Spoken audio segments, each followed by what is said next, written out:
Goeiedag, Psalm 15 vers 1 tot 5. 'n Psalm van Dawid. Here, wie mag vertoef in u tent? Wie mag woon op u heilige berg?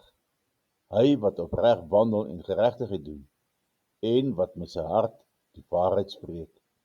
Wat nie rondgaan met laster op sy tong, sy vriend geen kwaad doen en geen smaatrede uitspreek teen sy naaste nie. In wie se oë die verworpene veragtelik is, maar hy eer die wat die Here vrees. Al het hy gesweer tot sy skade, hy verander nie.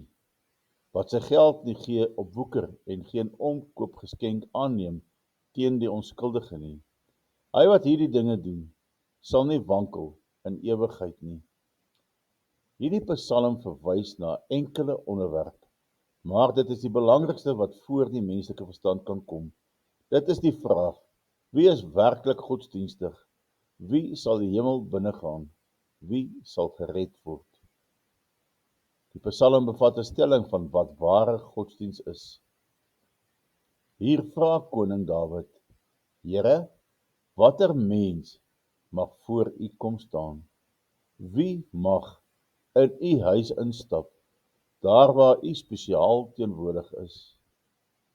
Dan antwoord hy homself: iemand wat so optree dat u tevrede is met wat daardie persoon doen. Ja, die een wat reg doen aan die ander, wat nie ander mense benadeel met hulle optrede nie. Iemand wat doen wat God wil hê. Iemand wat altyd die waarheid praat, wat nie skinder en sleg praat van ander, wat nie hul vriende in die rug steek nie.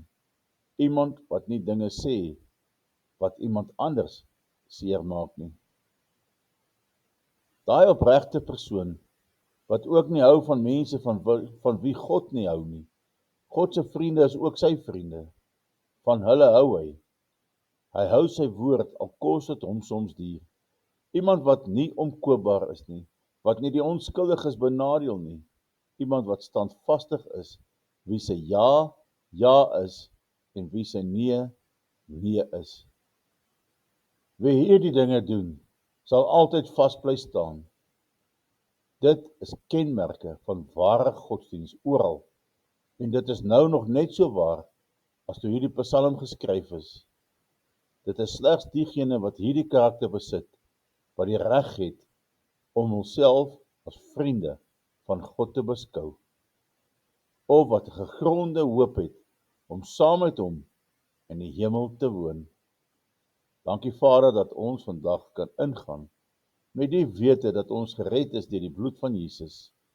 Skenk aan ons hierdie vermoë om altyd so te kan leef as opregte kinders van U, dat ons optrede ten alle tye onberispelik sal wees, sodat ons in U woning kan ingaan en voor U mag staan.